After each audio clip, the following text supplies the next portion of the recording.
সত্যানুসন্ধানলৈ আপোনালোক সকলোকে আদৰণি। ষ্টুডিঅ'ত মই দিগন্ত কুমাৰ নাথ। ৰাজ্যত নিৰ্বাচনলৈ মাজত দুমাহ বাকী আছে। এই সময়ত এটা বিষয় লৈ সৰ্বত্ৰ চৰ্চাৰ সৃষ্টি হৈছে। সেই বিষয়ৰ আধাৰত আমি আজি আলোচনা কৰিবলৈ আগবাঢ়িছোঁ। অসমত নিৰ্বাচন, বিষয় পাকিস্তান। চিৰবৈৰী পাকিস্তানৰ প্ৰসংগলৈ অসমৰ পৰিস্থিতি উত্তাল হৈছে। বিভিন্ন ঠাইত বিভিন্ন সময়ত চৰ্চা আৰম্ভ হৈছে। SITৰ প্ৰতিবেদন ৰাজহুৱা কৰিলে স্বয়ং মুখ্যমন্ত্ৰীয়ে। তাৰ পৰৱৰ্তী সময়ত গৌৰৱ গগৈ ডাঙৰীয়াই APCCৰ সভাপতিয়ে উভতি ধৰিলে মুখ্যমন্ত্ৰী ডাঙৰীয়াক। তাৰ পাছত সঁচা কথাখিনি আমি আলোচনা কৰিবই লাগিব, বিশ্লেষণ আমি কৰিবই লাগিব। আজি এই পটভূমিত আমি আলোচনাৰ বাবে থিৰাং কৰিছোঁ অসমত নিৰ্বাচন, বিষয় পাকিস্তান। এই বিষয় লৈ আমি আলোচনা কৰিম। মই আলোচনাৰ বাবে প্ৰথমে আদৰিছোঁ APCCৰ এগৰাকী মুখপাত্ৰ নেকিব দুদুল ডাঙৰীয়া। তেখেতৰ দৃষ্টিকোণৰ পৰা বহুখিনি কথা আপোনালোকক ক'ব। মই আদৰিছোঁ এগৰাকী ৰাজনৈতিক বিশ্লেষক শ্ৰমিক কটকী ডাঙৰীয়া। তেখেতৰ দৃষ্টিকোণৰ পৰা বহুখিনি কথা আপোনালোকক ক'ব। মই আদৰিছোঁ BJPৰ মুখপাত্ৰৰ দায়িত্বত থকা প্ৰিয়ংকা তামুলী। তেখেতৰ দৃষ্টিভংগীৰ পৰা আপোনালোকক কথা ক'ব। মই অনুষ্ঠানৰ আৰম্ভণিতে নেকিব দুদুল ডাঙৰীয়াৰ ওচৰলৈ আহিছোঁ আৰু সমগ্ৰ বিষয় লৈ এই যি বিষয় আমি আলোচনা কৰিবলৈ আগবাঢ়িছোঁ, APCCৰ সভাপতি গৌৰৱ গগৈ ডাঙৰীয়াৰ পাকিস্তান ভ্ৰমণক লৈ 10 দিন পাকিস্তানত গৌৰৱ গগৈয়ে কি কৰিছিলে, এই প্ৰসংগলৈ উত্তাল পৰিৱেশৰ সৃষ্টি হৈছে, চৰ্চা হৈ আছে। আপুনি এই সন্দৰ্ভত কি অভিমত ব্যক্ত কৰে? হয়, প্ৰথমতে আপোনাক ধন্যবাদ জ্ঞাপন কৰিছোঁ। আপোনাৰ চেনেলৰ জৰিয়তে সঁচা ছবিখিনি ৰাইজৰ ওচৰত দাঙি ধৰিব দিয়াৰ কাৰণে, আৰু আপোনাৰ চেনেলটোৰ ভৱিষ্যত আমি উজ্জ্বল আশা কৰিছোঁ আৰু আগুৱাই যাওক তাৰ বাবে আমি প্ৰাৰ্থনা কৰিছোঁ। যি কি নহওক, আপুনি কৈছে গৌৰৱ গগৈ পাকিস্তানৰ সম্পৰ্কত গোটেই উত্তাল অসমত। উত্তাল গোটেই অসমত নহয়, উত্তাল BJPৰ কাৰ্যালয়ত, উত্তাল হিমন্ত বিশ্ব শৰ্মাৰ অন্তৰত। অসমত উত্তাল হৈ থকা নাই, কাৰণ যোৱা এটা বছৰ অসমৰ সামাজিক ভৌগোলিক অস্তিত্বৰ পৰিৱেশটো বিনষ্ট কৰি ৰাখিছে হিমন্ত বিশ্ব শৰ্মাই, অসমৰ মুখ্যমন্ত্ৰীয়ে। এইয়া পাকিস্তানৰ লিংক প্ৰকাশ কৰিব কৈ 10 ছেপ্টেম্বৰ পাৰ হ'ল। 10 ছেপ্টেম্বৰত প্ৰকাশ কৰাৰ কথা আছিল। হয়, 10 ছেপ্টেম্বৰ পাৰ হ'ল। কিমানটা 10 ছেপ্টেম্বৰ পাৰ হ'ল হিচাপ নাই। শেষত গৈ তেওঁ যোৱাকালি সাংবাদিক মেল কৰি পেলাই যি তথ্য দাঙি ধৰিছে, সম্পূৰ্ণ বেমেৰিবাং হ'ল। চবতকৈ বেয়া হৈছে ৰাষ্ট্ৰীয় সাংবাদিকসকলক, প্ৰায় 30 জন ৰাষ্ট্ৰীয় সাংবাদিকক অসমত আনি পেলাই অসমৰ মানচিত্ৰ বেয়া কৰিলে। কাৰণ এনেকুৱা তেওঁ একো তথ্যই দিব নোৱাৰিলে গৌৰৱ গগৈ পাকিস্তানৰ ISৰ লগত জড়িত থকা, গৌৰৱ গগৈ পাকিস্তানৰ লগত সম্পৰ্ক থকা, গৌৰৱ গগৈ পাকিস্তানৰ ভৌগোলিক দিশৰ লগত জড়িত থকা কোনো তথ্যই তেওঁ দাঙি ধৰিব নোৱাৰিলে। ই দুৰ্ভাগ্যজনক। অসমৰ মানচিত্ৰখন গোটেই ভাৰতবৰ্ষতে অসমৰ মুখ্যমন্ত্ৰীয়ে বেয়া কৰিছে, অসমীয়া সমাজক, অসমখনক বদনাম কৰিছে। তাৰ বাবে অসমৰ মুখ্যমন্ত্ৰীয়ে অসমৰ ৰাইজৰ ওচৰত ক্ষমা বিচাৰিব লাগে। পাকিস্তানৰ লগত গৌৰৱ গগৈৰ সম্পৰ্ক আছে বুলি বাৰ কৈ তেওঁ ৰাজনীতিৰ মুনাফা ল'বলৈ গৈছে। যোৱা এটা বছৰে তেওঁ অসমৰ অস্তিত্বৰ পৰিৱেশ সামাজিক বিনষ্ট কৰিছে। কিন্তু এই 6 মাহ তেখেতে SIT ৰিপৰ্ট তেখেতে হাতত ৰাখি তেওঁ 6 মাহ ধৰি কিয় প্ৰকাশ কৰা নাছিল? 6 মাহ ধৰি কিয় প্ৰকাশ কৰা নাছিল? 6 মাহ ধৰি প্ৰকাশ কৰিব লাগিছিল তেখেতে, কিন্তু তেওঁ 6 মাহ ধৰি প্ৰকাশ নকৰি এই ইলেকশ্যনৰ এমাহৰ আগত তেখেতে পাকিস্তানৰ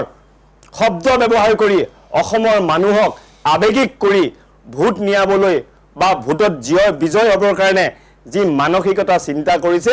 অসমৰ ৰাইজে 10 ছেপ্টেম্বৰে সিদ্ধান্ত লৈছে। অসমৰ ৰাইজে 10 ছেপ্টেম্বৰে সিদ্ধান্ত লৈছে একেবাৰে মিছলীয়া অসমৰ মুখ্যমন্ত্ৰী হিমন্ত বিশ্ব শৰ্মা। আৰু মিছাটো যোৱাকালি 8 ফেব্ৰুৱাৰী তাৰিখে হিমন্ত বিশ্ব শৰ্মাই প্ৰমাণিত কৰি দিলে। তাৰ আৰু দুমাহৰ পাছত অসমৰ ৰাইজে দিবলৈ সাজু হৈ আছে। দুদুল ডাঙৰীয়াক ধন্যবাদ জনাইছোঁ। আপোনাৰ লগত পাতিব লগা আমাৰ বহু কথা আছে, আমি পৰৱৰ্তী সময়ত সেইসমূহ কথা পাতিম। আৰু মই এতিয়া আহিছোঁ শ্ৰমিক কটকী ডাঙৰীয়াৰ ওচৰলৈ। আৰু কটকী ডাঙৰীয়াক এই কথা মই পোনপটীয়াকৈ সুধিব বিচাৰিছোঁ।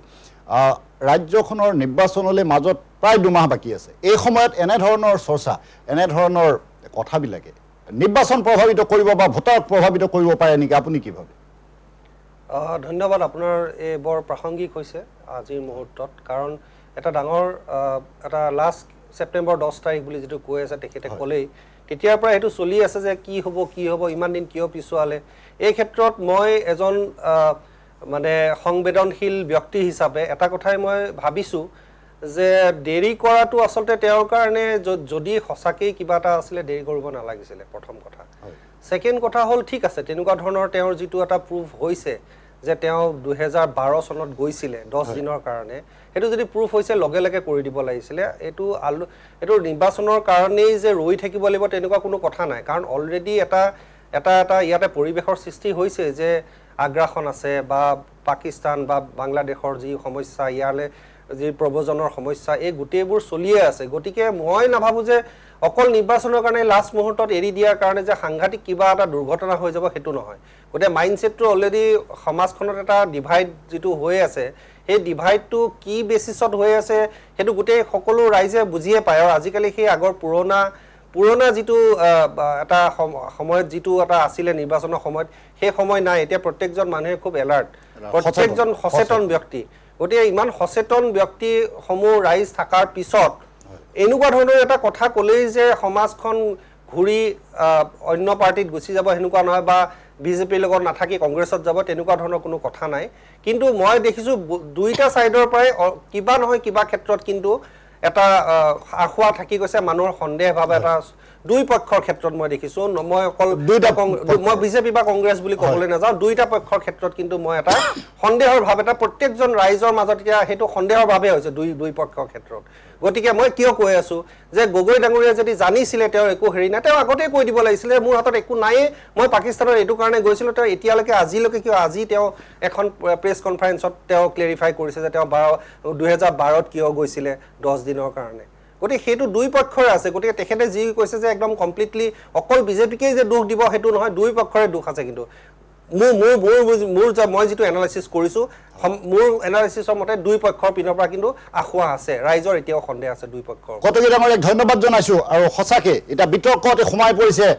আমাৰ গগৈ ডাঙৰীয়াৰ 10 দিনীয়া পাকিস্তান ভ্ৰমণ বিভিন্ন কথা চৰ্চিত হৈছে আমি সেই বিষয় লৈ আজি আলোচনা কৰিবলৈ আগবাঢ়িছো মই আহিছো প্ৰিয়ংকা তামুলীৰ ওচৰলে আৰু তামুলী ডাঙৰীয়ানকো মই এই কথা সুধিব বিচাৰিছো কাৰণ স্বয়ং মুখ্যমন্ত্ৰীয়ে এই কথা ঘোষণা কৰিছে এসআইডি প্ৰতিবেদন গৃহ মন্ত্ৰালয়ক দিয়া হ'ব তাৰ পৰৱৰ্তী সময়ত আমাৰ গগৈ ডাঙৰীয়াক গ্ৰেপ্তাৰ কৰা হ'ব নেকি বা এনেকুৱা পৰিবেশৰ কিবা সৃষ্টি হ'ব নেকি আপুনি কি চাওক আজি তো কব গলে এজন ভাৰতীয় নাগৰিক হিচাপে নিশ্চিতভাৱে গগৈ গ্ৰেপ্তাৰ হোৱাটো আজি ময়ো বিচাৰি আছো কাৰণ আজি কংগ্ৰেছৰ মুখপাত্ৰ গৰাকীয়ে যিখিনি কথা ক'লে তেওঁ ইয়াতেও ৰাজনৈতিক কথাহে কৈ আছে কিন্তু যোনটো টপিক এতিয়া উঠিছে এটো কোনো ৰাজনৈতিক টপিক হৈ থকা নাই এটো এটা নেশনাল সিকিউৰিটিৰ কথা আহি পৰিছে ইয়াত আজি গৌৰৱ গগৈ ডাঙৰীয়াৰ পত্নী লিড পাকিস্তানত প্ৰথমতে চাকৰি কৰিছিল আৰু তাৰ পিছত লিড ইণ্ডিয়া নামৰ এনজিঅ'টোত এমপ্লয়মেন্ট ললে আৰু তেখেতে এগ্ৰিমেন্ট কি কৰিলে যে তেখেতৰ স্যালাৰিটো লিড পাকিস্তানৰ পৰাই আহিব তেখেতক বলে মেনেজ কৰিব লিড পাকিস্তানে তেনে ধৰণৰ আমি কৰবাত শুনিছিলো নেকি আজি তেখেতৰ যোনজন সিনিয়ৰ আছিল তেখেতৰ হেড তেখেতৰ স্যালাৰি আছিল 50,000 টকা আপোনাৰ ভাৱনা লুথৰাৰ আৰু তেখেতৰ স্যালাৰি দিয়ে 2.5 লাখ টকা এগৰাকী এমপ্লয় স্যালাৰি হয় 2.5 লাখ টকা আৰু হেডৰ স্যালাৰি হয় 50,000 টকা এটো এটা নাভুত নাচুত কথা নহয় না বাৰু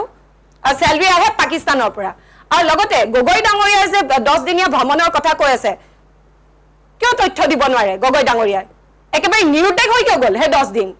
আজি তেখেতে প্ৰেছ মিট পাতি এখন ভেকুবাওনা পাতি সালেবেৰে কুবাবলৈ চেষ্টা কৰিছে নিশ্চিতভাৱে কিন্তু গোটেই প্ৰেছ মিটটোত তেখেতে ক'লে যে তেখেতৰ পত্নী কোত থাকিছিলে কোত খাইছিলে কোত বজাৰ কৰিছে হেই চাবলৈ তেখেতে গৈছিলে তেখেতে যদি হে কৰিবলৈ কৈছিলে তেখেতে এখন ফটো সোশ্যাল মিডিয়াত কিয় আপলোড নকৰিলে নিজৰ পত্নীৰ হৈতে যত নেকি তেখেতৰ বিবাহৰ বেছি দিন হোৱাই নাছিলে বিবাহৰ পিছতে গৈছিলে এখন ফটো কিয় আপলোড নকৰিলে তেখেতে কৈছে তক্ষশিলা তেখেত গৈছিলে তক্ষশিলা আছে ৰাৱলপিণ্ডিত আমিতো কৈছিলো তিনিটা ঠাইত যোৱা বুলি তেখেতৰ আজি নিজৰ ভাষ্যৰে নিজৰ প্ৰেছ মিটেৰে প্ৰমাণ কৰিলে যে তেখেতে 4টা ঠাই ভিজিট কৰিছে তাৰে উইদাউট এনি নটিফিকেশন আৰু লগতে প্ৰথম কথা এলিজাবেথ গগৈ তেখেতৰ লগত যোৱা নাছিলে according to SIT report she was in India only তেখেতে মিছা কথা কৈ প্ৰেছ মিট কৰি লাভ নাই তেখেতে যদি একো কৰাই নাছিলে তেখেতে তথ্য কিয় নিদিয়ে আৰু লগতে মই যে সকলোকে ক'ব বিচাৰিছো যে এইবোৰ কথা আমি যদি এতিয়াও সিৰিয়াসলি নলওঁ কাৰণ এটো কোনো ৰাজনৈতিক টপিক নহয় this is related to national security তেতিয়াহ'লে কিন্তু আমাৰ অপাৰেশ্যন সিন্ধু যে কৰিবলগীয়া হৈছিল আমাৰ পেহেলগাম এটেক য'ত আমাৰ ইণ্ডিয়ানছ কিমানখিনিৰ মৃত্যু হৈছিলে আমাৰ ভাৰতীয় নাগৰিক ভাৰতীয় সৈন্যই নিজৰ প্ৰাণ দি ভাৰতৰ কাৰণে প্ৰাণ দি থাকে এনি টাইম ভাৰতখনক ৰক্ষা কৰি থাকে আমাৰ কিমান ভাৰতীয় এই টেৰৰিষ্ট এটেকৰ কাৰণে নিজৰ প্ৰাণ হেৰুৱাবলগীয়া হৈছে পৰিয়াল বৰবাদ হৈছে আজি কিন্তু আমি যদি এতিয়াও সতৰ্ক নহওঁ আৰু এইবোৰ টপিকত নিজৰ ৰাজনৈতিক স্বাৰ্থবোৰ সোমোৱাবলৈ চেষ্টা কৰি থাকো যদি কাইলৈলৈকে কিন্তু সেই টেৰৰিষ্ট এটেকৰ ভিক্টিম মোৰ পৰিয়ালৰো কোনোবা হ'ব পাৰে আজি বহি থকা কংগ্ৰেছৰ মুখপাত্ৰজনৰ পৰিয়ালৰো কোনোবা এজন ব্যক্তি হ'ব পাৰে এইটো কোনো ৰাজনৈতিক টপিক নহয় কিয় কৈছিল গৌৰৱ গগৈ ডাঙৰীয়াই আৰু লগতে তেখেতে আজি অসমৰ মুখ্যমন্ত্ৰী হোৱাৰ সপোন দেখি আছে আজি অসমৰ মুখ্যমন্ত্ৰী হ'বলৈ সপোন দেখুৱাই থকা ব্যক্তিয়ে যেনে নিজৰ সন্তানৰ ইণ্ডিয়ান চিটিজেনশ্বিপ কিয় খাৰিজ কৰাইছিলে আৰু ব্ৰিটিছ চিটিজেনশ্বিপ কিয় লৈছিলে কিয় ল'লে আজি এজন সাধাৰণ মানুহে যদি চিটিজেনশ্বিপটো চেঞ্জ কৰিলে হয় ঠিক আছে fine we could have accepted it but তেখেতে অসমৰ ৰাজনৈতিক দৰবাৰখনত দবদবাবলৈ অসমৰ মুখ্যমন্ত্ৰী হোৱাৰ সপোন দেখি আছে আৰু তেখেতে নিজৰ 4জনীয়া পৰিয়ালৰ 3জনৰে ভাৰতীয় নাগৰিকত্ব নাই এইটো জানো ডাঙৰ কথা নহয় এইটো সৰু কথা নেকি কিয় লৈছিলে এলিজাবেথ গগৈয়ে পাকিস্তানৰ পৰা পইচা আৰু আলী টকিৰ শেখ এজন কিমান এন্টি নেশ্যনেল মানুহ সেইটো সমগ্ৰ ভাৰতবাসী ৰাইজে জানে তেখেতৰ লগত ইমান কিহৰ লিংক আপ তেখেতে কিয় মেনেজ কৰিছিলে এলিজাবেথ গগৈ ডাঙৰীয়ানীক কিয় এলিজাবেথ গগৈ ডাঙৰীয়ানীয়ে 45 পেজৰ ৰিপৰ্ট সাবমিট কৰিছিলে আৰু ৰিপৰ্টত কি লিখি দিছিলে যে এতিয়া তেখেতসকলৰ প্ল্যানটো হ'ব লাগিব লো ৰিস্ক এণ্ড লো ভিজিবিলিটি এই ৰিপৰ্ট তেখেতে 5 আগষ্ট 2014 সাবমিট কৰিছিলে য'ত তেখেতে মেনশ্যন কৰিছিলে যে ভাৰতবৰ্ষৰ বাতাবৰণ মোদীজী অহাৰ পিছত হলনি হৈছে now they will have to change their plan and by bypassing the central government now they will have to focus on state government এইবোৰ কি হয় এইবোৰ এন্টি নেশ্যনেল ৰিপৰ্ট নহয় জানো আজি ভাৰতবাসীৰ ইমানো বুৰ্বক নহয় যে নিজৰ দেশখনক বিক্ৰী কৰিবলৈ ওলাইছে এই পৰিয়ালটোৱে আজি দুখ লাগিছে মোৰ আজি আমাৰ প্ৰয়াত প্ৰাক্তন মুখ্যমন্ত্ৰী তৰুণ গগৈ ডাঙৰীয়ালৈ সঁচাকে দুখ লাগিছে তেখেতৰ পুত্ৰ মোৰ একো ভাল লাগি থকা নাই যে গৌৰৱ গগৈ ডাঙৰীয়াৰ এগেইনষ্টত এইবোৰ এলিগেশ্যন আহিছে হয়তো তেওঁ অসমৰে সন্তান ন আজি আমি লাজ পাইছো ভাৰতবৰ্ষৰ আগত প্ৰিয়ংকা তামুলীয়ে মোক একে সময়তে আৰু এটা প্ৰশ্নৰ উত্তৰ দিব নেকি কাৰণ আজি সংবাদমেলত গৌৰৱ গগৈ ডাঙৰীয়াই স্বয়ং এই কথা কৈছে যে পাকিস্তানলৈ যোৱাৰ তথ্য চৰকাৰৰ হাতত তেওঁ মজুত দিছে পাছপৰ্টৰ সম্পূৰ্ণ তথ্য চৰকাৰৰ হাতত মজুত আছে সেই অৱস্থাত এই বিষয়ে ক'ত মজুত আছে তেখেতেতো কৈ আছে মজুত আছে তেখেতে আমি চাওক বেলেগ কাণ্ট্ৰিৰ কথাটো বেলেগ আজি পাকিস্তানত from one state to another state যেতিয়া ট্ৰেভেল কৰিব লাগে তাৰ কাৰণে প্ৰচেছটো ডিফাৰেণ্ট হয় আৰু ডিফিকাল্ট হয় সেইটো সহজতে নাপায় তেখেতে এটা ঠাইলৈ গৈ বাকী আন দুটা ইছলামাবাদ হওক বা আপোনাৰ ৰাৱলপিণ্ডিয়া হওক বা লাহোৰে হওক তেওঁ কেনেকৈ ইমান তাৎক্ষণিকভাৱে পাৰ্মিশ্যন পালে আজি কোনো স্পৰ্টছ ৰিলেটেড মানুহ ইমান তাৎক্ষণিকভাৱে পাৰ্মিশ্যন নাপায় যোনটো গৌৰৱ গগৈ ডাঙৰীয়াই পাইছে তেখেতৰ যদি পাকিস্তানৰ লগত লিংক নাইয়ে তেখেতৰ যদি এণ্টি নেশ্যনেল এক্টিভিটিৰ লগত কোনো লিংক নাই তেখেতে এই পাৰ্মিশ্যন কেনেকৈ পালে কিয় লৈছিলে তেখেতৰ পত্নীয়ে পাকিস্তানৰ পৰা দৰমহা কিয় লৈছিলে কিয় ৰিপৰ্ট পঠাইছিলে লো ভিজিবিলিটি ৰিপৰ্ট তেখেতে কিয় পঠাইছিলে এই আলী টকি শেখ ডাঙৰীয়াৰ লগত আৰু লগতে নটিচ কৰিবলগীয়া বিষয় এইটোৱে যে তেখেতৰ পত্নী এলিজাবেথ ডাঙৰীয়ানীয়ে কিন্তু নিজৰ কেৰিয়াৰৰ আৰম্ভণি কৰিছিলে টম উডালিৰ লগত টম উডালি কোন হয় সেইটো সকলোৱে জানে টম উডালিয়ে যোনবোৰ আমাৰ কাণ্ট্ৰিজ আছে কাণ্ট্ৰিজবোৰত আনৰেষ্ট ক্ৰিয়েট কৰাৰ কাৰণে টেৰৰিজম স্প্ৰেড কৰাৰ কাৰণে এণ্টি নেশ্যনেল এক্টিভিটিজৰ কাৰণে বহুত ডাঙৰ এটা বিষয় হয় তেখেতৰ হাত থাকে আৰু সেই ব্যক্তিজনৰ লগতে কিন্তু এলিজাবেথ গগৈ নিজৰ কেৰিয়াৰৰ ষ্টাৰ্টিং কৰিছিলে প্ৰিয়ংকা তামুলী মই ধন্যবাদ জনাইছোঁ তেখেতৰ লগত পাতিব লগা আমাৰ বহু কথা আছে পৰৱৰ্তী সময়ত আমি পাতিম আহিছোঁ নেকিব দুদুল ডাঙৰীয়াৰ ওচৰলৈ আৰু তেখেতক মই এই কথাই সুধিব বিচাৰোঁ খন্তেক আগতে তামুলী ডাঙৰীয়ানীয়ে সেই প্ৰসংগ উত্থাপন কৰিছে কাৰণ লিড পাকিস্তান লিড ইণ্ডিয়া এই NGOক লৈ বিভিন্ন ধৰণৰ চৰ্চা হৈছে আৰু পাকিস্তানৰ পৰা লিড পাকিস্তানৰ পৰা আমাৰ এলিজাবেথ দৰমহা আদায় কৰা সেই তথ্য প্ৰকাশিত হৈছে আপুনি এই সন্দৰ্ভত কি কয় না প্ৰথমতেতো মই বিজেপিৰ মুখপাত্ৰগৰাকীক ধন্যবাদ জ্ঞাপন কৰিছোঁ তেখেতে গৌৰৱ গগৈ অসমৰ নাগৰিক বুলি স্বীকাৰ কৰিছে বাটে পথে তেওঁলোকে গৌৰৱ গগৈ পাকিস্তানৰ নাগৰিক বুলি পেলাই তেওঁলোকে প্ৰচাৰ চলাই থাকে কিন্তু তেওঁ এই মঞ্চৰ পৰা যে গৌৰৱ গগৈ অসমৰ যে নাগৰিক এই কথাটো স্বীকাৰ কৰিছে তাৰ বাবে অসমীয়া বুলি কৈছে অসমীয়া নাগৰিক বুলি কৈছে যি কি নহওক কথা হ'ল বুৰ্বক কাক খজাব গৈ আছে আমি বুৰ্বক নে মুখ্যমন্ত্ৰী বুৰ্বক নে বৰ্ডাৰত থকা মানুহবিলাক বুৰ্বক নে গৃহমন্ত্ৰী দায়িত্বত থকা মানুহবিলাক বুৰ্বক অসমৰ মানুহক বুৰ্বক খজাবলৈ গৈ আছে 2014 চনত তথ্য সহকাৰে গৌৰৱ গগৈ ডাঙৰীয়াই ভাৰত চৰকাৰক প্ৰতিটো তথ্য দাঙি ধৰিছে দুবাৰকে তেওঁ লোকসভা নিৰ্বাচন খেলিছে লোকসভা নিৰ্বাচন খেলাৰ সময়ত তেওঁ সম্পূৰ্ণ A to Z তথ্য তেওঁ দাঙি ধৰিছে 2013 চনত তেতিয়া আজি বৰ্তমানৰ প্ৰধানমন্ত্ৰী নৰেন্দ্ৰ মোদী ডাঙৰীয়া তেওঁ গুজৰাটৰ মুখ্যমন্ত্ৰী আছিল তেতিয়া এই এনজিও যিটো এনজিওক লৈ তেওঁলোকে কথা ক'লে বিজেপিৰ নেতৃগৰাকীয়ে যে ক'লে স্প'কপাৰ্চনে যে ক'লে টেৰিষ্ট বুলি ক'লে 2013 চনত বিজেপি গভৰ্ণমেণ্টৰ নৰেন্দ্ৰ মোদী ডাঙৰীয়া চৰকাৰে এই এনজিঅ'টোক প্ৰজেক্ট দিছিলে তাৰ ওপৰত উত্তৰ দিয়ক যোৱাকালি হিমন্ত বিশ্ব শৰ্মা ডাঙৰীয়াক ইয়াৰ ওপৰত প্ৰশ্ন সুধিছিল কিন্তু তেওঁ তাৰ ওপৰত স্পষ্টভাৱে প্ৰশ্নৰ উত্তৰ দিয়া নাছিল কিহৰ বাবে 2013 চনত গুজৰাটৰ মুখ্যমন্ত্ৰী নৰেন্দ্ৰ মোদী ডাঙৰীয়া আছিল তেওঁৰ গভৰ্ণমেণ্টে এই এনজিঅ'টোক প্ৰজেক্ট দিছিলে তাৰ ওপৰত তথ্য দিয়ক তেওঁলোকে প্ৰজেক্ট দিলে তেওঁলোকে কাম দিলে তেওঁলোকে স্কিম দিলে দেখ দুই নহয়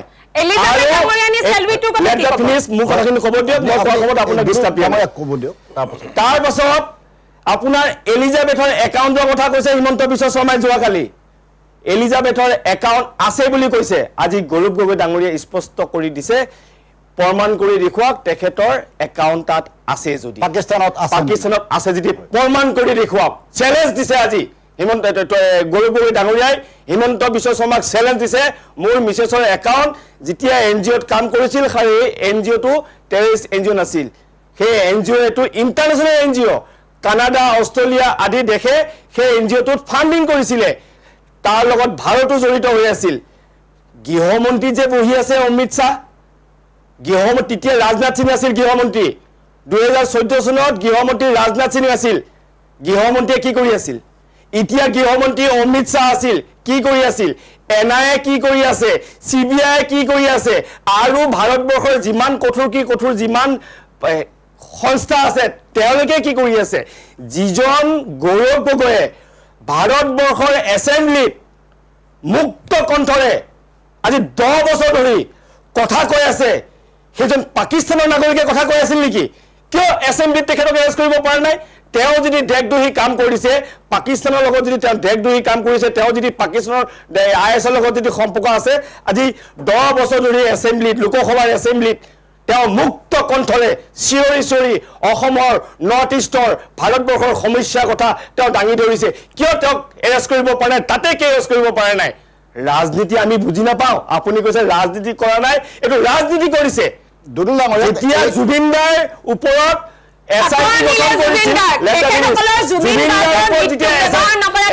এছআইটি গঠন কৰিছিল চৰকাৰত শাসনত আছে সাধাৰণ মানুহৰ কথা শুনিবলৈ চেষ্টা কৰক আপুনি শুনক আপুনি শাসনত আছে আপুনি শাসনত সাধাৰণ মানুহৰ কথা শুনিবলৈ চেষ্টা কৰক নেশ্যনেল চিকিউৰিটিৰ কথা কৈছে দিল্লীত বহি থকা গৃহমন্ত্ৰী কি কৰি আছে দিল্লীত বহি থকা প্ৰধানমন্ত্ৰী কি কৰি আছে কিয় আপোনালোকে কৰিবলৈ আহিছে অসমৰ মানুহক আৱেগিক কৰিবলৈ আহিছে অসমৰ মানুহক মানসিকভাৱে অত্যাচাৰ কৰিবলৈ আহিছে তাৰ জবাব অসমৰ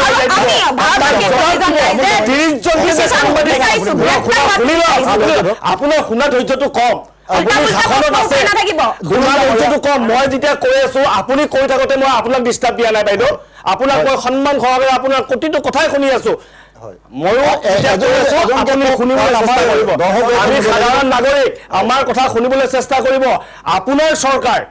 কেন্দ্ৰত আছেনে নাই কওক ডাবল ইঞ্জিন চৰকাৰ হয়নে নহয় কওক ডাবল ইঞ্জিন চৰকাৰে কি কৰি আছে অসমৰ গৃহমন্ত্ৰীৰ দায়িত্বত অসমৰ মুখ্যমন্ত্ৰী আছে নেকি অসমৰ মুখ্যমন্ত্ৰী হিমন্ত বিশ্ব শৰ্মা প্ৰধানমন্ত্ৰীৰ দায়িত্বত আছে নেকি না অসমৰ মুখ্যমন্ত্ৰী বৰ্ডাৰ পুলিচৰ বা সীমাৰ অফিচাৰ হিচাপে আছে নেকি দায়িত্বত কোন আছে তাৰ কাম পাকিস্তানৰ লগত সম্পৰ্ক যে আছে যদি তেখেতক কিয় এৰেষ্ট কৰিব পৰা নাই এছেম্বলিত এতিয়ালৈকে 14-13 বছৰ ধৰি তেখেতক কিয় এৰেষ্ট কৰিব পৰা নাই তাৰ বাবে বিফলতা কাৰ ৰাজনীতি কোনে কৰিছে আপোনালোকে কৰিছে আমি ৰাজনীতি কৰা নাই আমি স্পষ্টভাৱে কৈ আছো আমি স্পষ্টভাৱে দাঙি ধৰি আছো আমি স্পষ্টভাৱে তথ্য দাঙি ধৰি আছো আজি ৰাহুল গান্ধী আজি গৌৰৱ গগৈ ডাঙৰীয়াই সাপোৰ্ট কৰি আছে দুৰুল ডাঙৰীয়া আজি গৌৰৱ গগৈ ডাঙৰীয়াই সাংবাদিক মেল কৰি গাখীৰ কি গাখীৰ পানী কি কি প্ৰমাণ কৰি দিছে যদি আপোনাৰ হিমন্ত বিশ্ব শৰ্মাই আপোনাৰ চৰকাৰৰ প্ৰমাণ কৰি দিব আপোনাৰ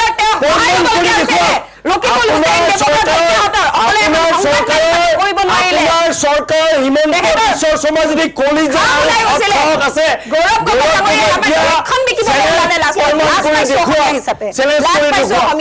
দুৰুল ডাঙৰীয়া আপুনি মোক এটা প্ৰশ্ন আপোনালোকে অন্ধভক্ত ভাৱে লাভ কৰিব পাৰে অসমীয়া লাভ পোৱা নাই আপোনালোকৰ নিচিনা অন্ধভক্ত লাভ কৰিব পাৰে অসমীয়া লাভ পোৱা নাই আপোনালোকৰ নিচিনা হোৱাটছআপ বিশ্ববিদ্যালয়ত আপোনাৰ বিশেষ লাভ কৰিব পাৰে সাধাৰণ বিশ্ববিদ্যালয়ত পঢ়া কলেজত পঢ়া মানুহে লাভ নাপায় হোৱাটছআপ বিদ্যালয়ত শিক্ষা গ্ৰহণ কৰাৰ কাৰণে আপোনালোকে লাজ পায় শিক্ষা গ্ৰহণ কৰা নাই নেকি আপুনি কি কথা ওলাইছে তেখেতে শিক্ষা গ্ৰহণ কৰাৰ কাৰণে আমি লাজ পাওঁ আমি নিজে শিক্ষা গ্ৰহণ কৰা নাই নেকি তেখেতে এজন আছে নেকি অসমখনত যোনে শিক্ষা গ্ৰহণ কৰিছে উচ্চ শিক্ষা প্ৰাপ্ত কৰিছে উচ্চ শিক্ষা তেওঁ প্ৰাপ্ত কৰিছে নিজৰ ভাৰতখনক নিজৰ মাতৃ নিজৰ দেশখনক বিকাশ তেওঁ উচ্চ শিক্ষা প্ৰাপ্ত কৰিছে আৰু তেখেতৰ শিক্ষাৰ এটা গুণানুকীৰ্তন কৰিবলৈ আহিছে যেন বাকী ভাৰতীয় বাকী অসমীয়া সব অশিক্ষিত হয় প্ৰিয়ংকা তামুলীয়ে মোক এটা কথা স্পষ্ট কৰিব নেকি যে পাকিস্তান ভ্ৰমণৰ পৰৱৰ্তী সময়ত আমাৰ গগৈ ডাঙৰীয়াই কিছুমান প্ৰশ্ন সংসদত উত্থাপন কৰিছিলে সেই প্ৰশ্নসমূহক স্পৰ্শকাতৰ হিচাপে আখ্যা দিয়া হৈছে আৰু সেই বিষয়েও বিতৰ্ক কিছু হৈছে আপুনি এই বিষয়টো স্পষ্ট কৰিব নেকি চাওক তেখেতে পাকিস্তান ভ্ৰমণলৈ গ'ল পাকিস্তান ভ্ৰমণত 10 দিন তেখেতে নিৰুদ্দেশ হৈ থাকিলে তাতে তেখেতে কাৰ লগত লিপ্ত হ'ল কি টপিকৰ কি ডিসকাশন কৰিলে কোনো নাজানে কোনো তথ্য নাই না কোনো সোশ্যাল মিডিয়াত আছে না মিডিয়াত আছে তাৰ পিছত তেখেতে ভাৰতলৈ ঘূৰি আহি তেখেতে সংসদত প্ৰশ্ন উত্থাপন কৰে তেখেতে আমাৰ নিউক্লিয়াৰ পাৱাৰ প্লান্টছ ইউৰেনিয়াম ৰিজাৰ্ভৰ বিষয়ে জানিবলৈ বিচাৰিছিলে ডিফেন্স সিস্টেমটোৰ বিষয়ে জানিবলৈ বিচাৰিছিলে এই বস্তুখিনি লিংক আপ নহয় নেকি তেখেতে তাৰ পৰা ঘূৰি আহিয়ে তেখেতক ইমান কিয় দৰকাৰ হ'ল জানিবলৈ যে আমাৰ ইউৰেনিয়াম ৰিজাৰ্ভ ক'ত আছে কিমান আছে আমাৰ ডিফেন্স সিস্টেমটো কেনেকুৱা হয় এইবোৰ প্ৰশ্ন তেখেতে সংসদত উত্থাপন কৰিছিলে আৰু লগতে তেখেতে যে 14 জন ল'ৰাক পাকিস্তানলৈকে যে লৈ গৈছিল পাকিস্তান এম্বাসীলৈকে কিয় লৈ গৈছিলে কিয় লৈ গৈছিল আপোনাৰ গৃহমন্ত্ৰী খুদক কিয় লৈ গৈছিলে গৃহমন্ত্ৰী খুদক আপোনাৰ গৃহমন্ত্ৰী খুদক আমাৰ গৃহমন্ত্ৰী আপোনাৰ গৃহমন্ত্ৰী লৈ প্ৰেৰণ কৰা হৈছে পুলিচক খুদক তেখেতলৈ ডিফেন্সৰ মিনিষ্টাৰ খুদক আজি ডিফেন্সৰ মিনিষ্টাৰ খুদক বৰ্ডাৰ মিনিষ্টাৰ খুদক গৃহমন্ত্ৰী প্ৰমাণ কৰিব পৰা নাই ৰাজনীতি কৰিবলৈ আহিছে আপোনালোকে চিঞৰি চিঞৰি কথা ক'লে সমস্যা সমাধান নহয় চিঞৰি কথা কোৱা নাই আপুনি চিঞৰি চিঞৰি সমস্যা সমাধান নহয় আপুনি অসমীয়া হয় যদি ন দাদা ৰাজনৈতিক দল আমি সকলোৱে ৰিপ্ৰেজেন্ট কৰো চাওক আপোনালোকৰ কংগ্ৰেছতো কিন্তু বেলেগ ৰাজনৈতিক নেতা নাই তেনেকুৱা নহয় এইটো কথা কিন্তু মই ইতিমধ্যে কৈছো যে এইটো কথা কোনো ৰাজনৈতিক বিষয় হৈ পৰা নাই এইটো এটা নেশ্যনেল সিকিউৰিটি বিষয় হৈ পৰিছে হিমন্ত শৰ্মা নেশ্যনেল সিকিউৰিটি বিষয় হৈ পৰিছে আপোনালোকে নিজৰ আজি যদি আপোনালোকে এই ভুল কথাসমূহক সাপোৰ্ট কৰি থাকে না দাদা কাইলৈকে কিন্তু এই টেৰৰিজমৰ প্ৰাণ হৈ যাবলগীয়া হ'ব পাৰে মোৰ পৰিয়ালৰ কাৰোবাৰ নহয়তোবা আপোনাৰ পৰিয়ালৰ কাৰোবাৰ আমাৰ পৰিয়ালহে ভুক্তভোগী হয় আজি ভাৰতত কিমান লোকে প্ৰাণ হেৰুৱাইছে টেৰৰিজমৰ কাৰণে আপুনি নিজেই জানে সেই সকল লোকৰ কাৰণে অলপ দুখ কৰক সেই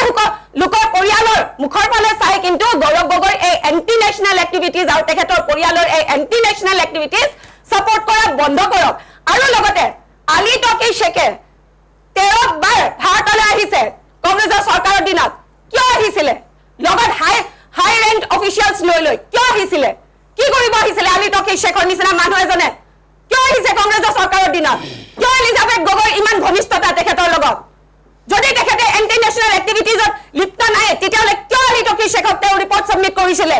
যে অসমৰ বাতাবৰণ হলনি হৈছে মোদী যি অহাৰ পিছত আৰু তেখেতৰ প্লেন অফ একশ্যন চেঞ্জ কৰিব লাগিব চেন্ট্ৰেল সিস্টেমত ফোকাছ আঁতৰাই কিনে ষ্টেট সিস্টেম সৰু সিস্টেমবোৰত ফোকাছ কৰিব লাগিব কিয় পঠাইছিলে সেই ৰিপৰ্ট প্ৰিয়ংকা তামুলীয়ে মোক আৰু এটা কথা ক'ব নেকি যে এগৰাকী সাংসদ হিচাপে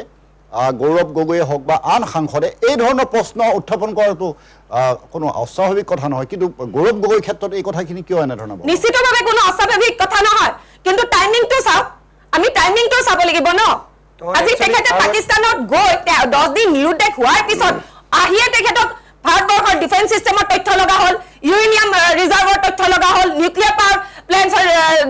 তথ্য লগা হ'ল কিয় কাক দিব বিচাৰিছিলে তেখেতে তথ্যসমূহ কালৈ প্ৰেৰণ কৰিব বিচাৰিছিলে আৰু লগতে তেখেতৰ পৰিয়ালৰ পুত্ৰহতৰ কিয় ভাৰতীয় নাগৰিকত্ব তেখেতে খাৰিজ কৰি ব্ৰিটিছ সিটিজেনশ্বিপ লৈছিলে কিয় লৈছিলে তেখেতে নিজৰ পৰিয়ালটোকে হিন্দু বনাব নোৱাৰিলে আৰু ইয়াতে হিন্দুৰ প্ৰতি তেখেতৰ সহানুভূতি থাকিব তেখেতৰ নিজৰ পৰিয়ালৰ 4জনীয়া পৰিয়ালৰ 3জনে খ্ৰীষ্টিয়ান ধৰ্ম আকোৱালি লৈছে খ্ৰীষ্টিয়ানিটি কনভাৰ্ট হৈছে ধৰ্ম আনিব লাগিব সনাতনী ধৰ্ম আমি ৰক্ষা কৰিব লাগিব সনাতনী ধৰ্ম আমি ৰক্ষা কৰিব লাগিব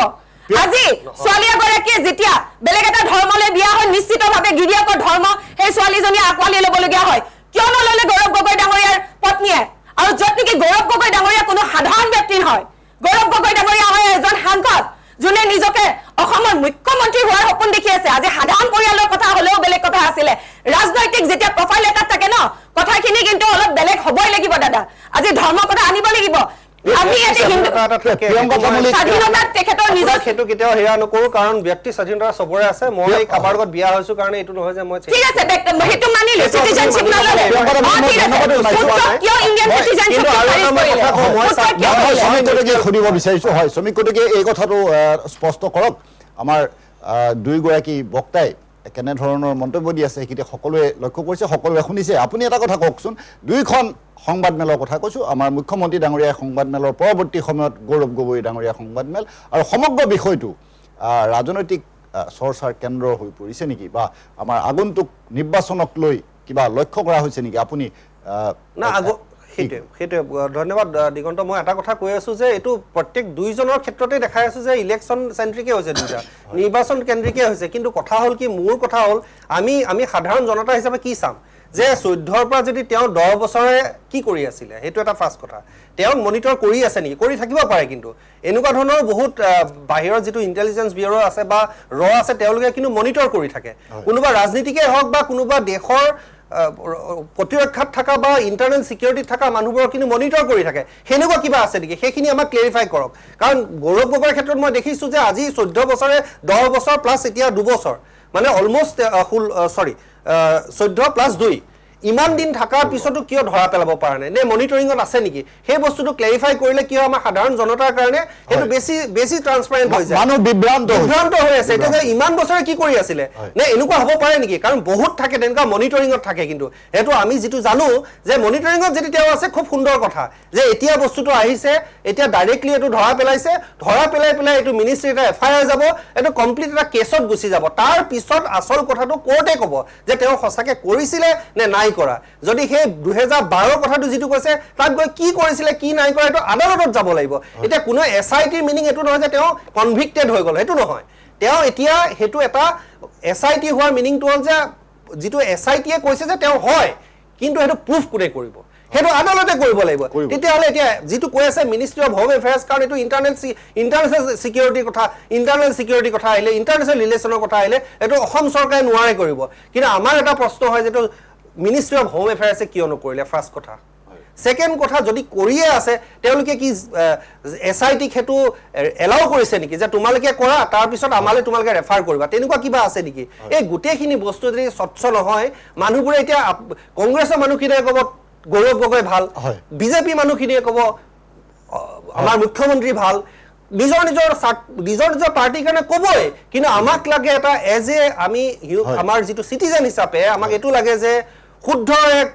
পুৰা ট্ৰান্সপাৰেন্সি যেটো মেইনটেইন কৰিব লাগে দুই পিনৰ পৰা নাই কিন্তু হেতু মই একদম ক্লিয়াৰ কাট কৈছো না এপিনৰ পৰা আছে মুখ্যমন্ত্ৰী পিনৰ পৰা আছে না গৌৰৱ গগৈ পিনৰ পৰা আছে গৌৰৱ গগৈ ইমান দিনে কিয় ৰৈ আছে তেওঁ আগতে কৈ দিব লাগিছিল যে মই ডাইৰেক্টলি মই এটো দেখাই দিছো যে আজি কিয় ক'বলে তেওঁ গল ইমান দিন কিয় কোৱা নাই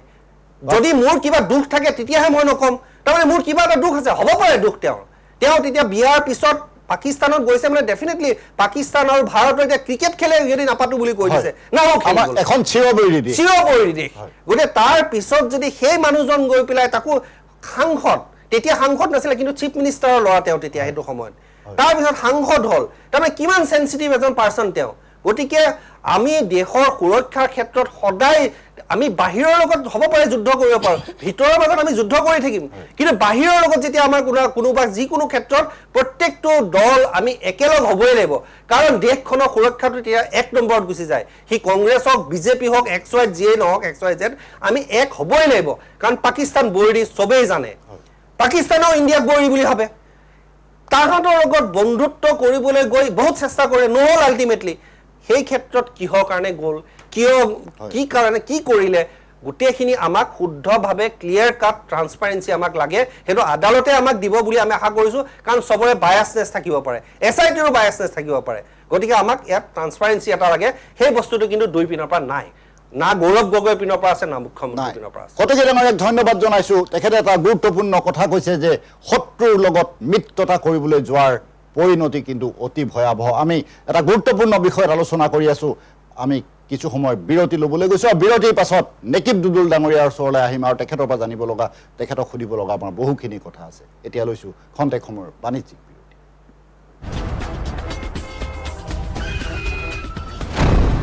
এক্সিডেণ্টৰ পৰা বাচিলা হয়, কিন্তু এই ধোঁৱা ধূলি সোপাৰ পৰা কেনেকৈ বাচিবা হে? এইবোৰে কলিজা হাওঁফাওঁ চব খাব, বুজিছা? হাৰ্ট এটেক হৈ মৰিব লাগিব। মোৰ চকুকেইটাও পুৰিছে, বুজিছেনে? মুঠৰ ওপৰত মৰণ ফাং, উশাহৰ বায়ুকণো বিষাক্ত হ'ল। বিষাক্ত হ'ল বুলি নক'ব, আমাৰ কিছুমান কাম কাজেহে বায়ু বিষাক্ত কৰিলে। প্ৰদূষিত বায়ুৰ ফলত হৃদযন্ত্ৰ, হাওঁফাওঁ, মস্তিষ্ক, যকৃত, বৃক্ক আদি ৰোগত আক্ৰান্ত হোৱাৰ লগতে মৃত্যুৰ কাৰণো হ'ব পাৰে। আমি তেনে কাম কাজৰ কিবা একোটা হয়, প্ৰদূষণ ৰোধী ব্যৱস্থা ল'ব লাগিব। আহক আমি বায়ু প্ৰদূষণ ৰোধ কৰোঁ। অসম প্ৰদূষণ নিয়ন্ত্ৰণ পৰিষদৰ দ্বাৰা প্ৰচাৰিত। स्कैमर्स की विकेट टपकाने की कोशिशें जारी, क्या होगी समाप्त बल्लेबाजों की पारी? हेलो मैडम, बिजली विभाग से बोल रहा हूँ। इस लिंक पर पैसे भरे वरना बिजली कट जाएगी। बिजली कट जाएगी? बिजली कट जाएगी बोल रहे? टेंशन का माहौल, बल्लेबाज जाल में फंसते हुए। काट दो वैसे भी आज कैंडल लाइट डिनर का प्लान है। कैंडल लाइट आंटी भर दो ना प्लीज। मुंह तोड़ जवाब, कमाल की साझेदारी ने कर दिया स्कैमिंग टीम को परास्त। बी अलर्ट, बी स्कैम से।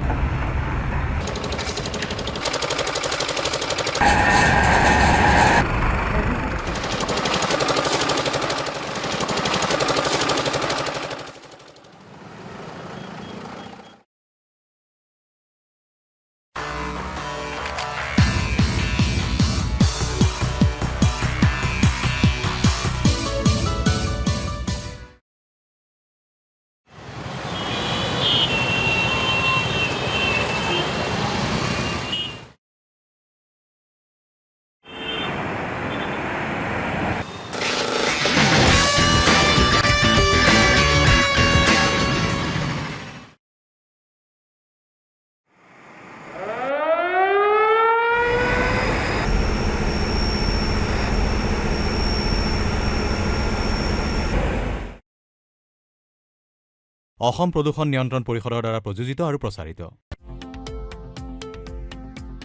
শৰীৰৰ যিকোনো অসুবিধাৰ সন্মুখীন হৈছে নেকি আপুনি? শাৰীৰিক সমস্যাৰ প্ৰতিকাৰ কেৱল আমি দিম। অভিজ্ঞ চিকিৎসকে দিব সুপৰামৰ্শ। প্ৰতি সপ্তাহত থাকিব বিভিন্ন ৰোগৰ বিশেষজ্ঞ চিকিৎসক। চাবলৈ নাপাহৰিব এনি ভাৰত 24ৰ বিশেষ অনুষ্ঠান স্বাস্থ্য বিশেষ।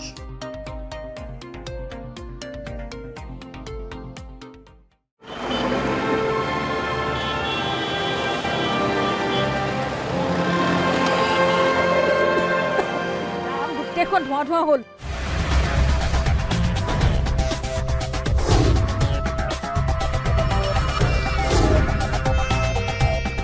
প্ৰদূষণ, গাড়ী মটৰৰ বাবে প্ৰদূষণ। এই প্ৰদূষণবোৰ বন্ধ কৰিব নোৱাৰিনে?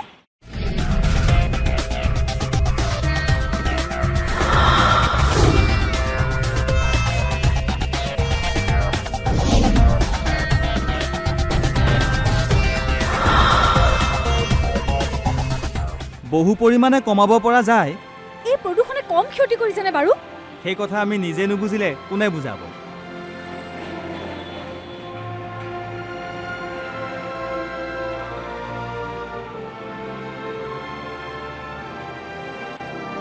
অসম প্ৰদূষণ নিয়ন্ত্ৰণ পৰিষদৰ দ্বাৰা প্ৰযোজিত আৰু প্ৰচাৰিত।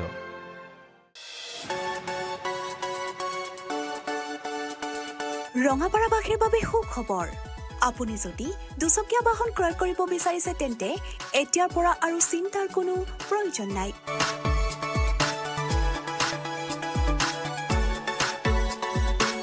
আপুনিও আহিব পাৰে DBP associate Bajaj two wheeler ডিলাৰলৈ।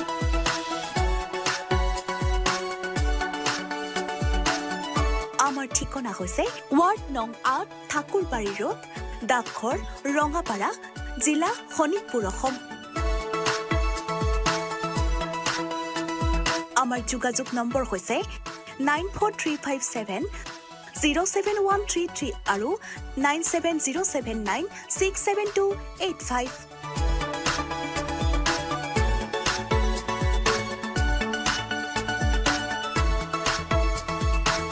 Business register हो गया? यस, सिर्फ करंट अकाउंट बाकी है। करंट अकाउंट के लिए तो SBI बेस्ट है। US मशीन मिलेगा और QR कोड भी।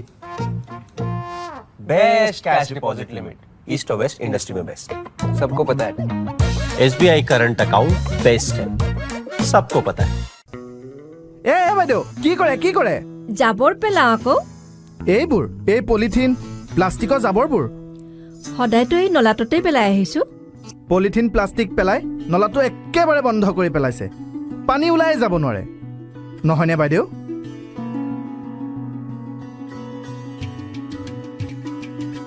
ৰ'ব বাইদেউ ৰ'ব,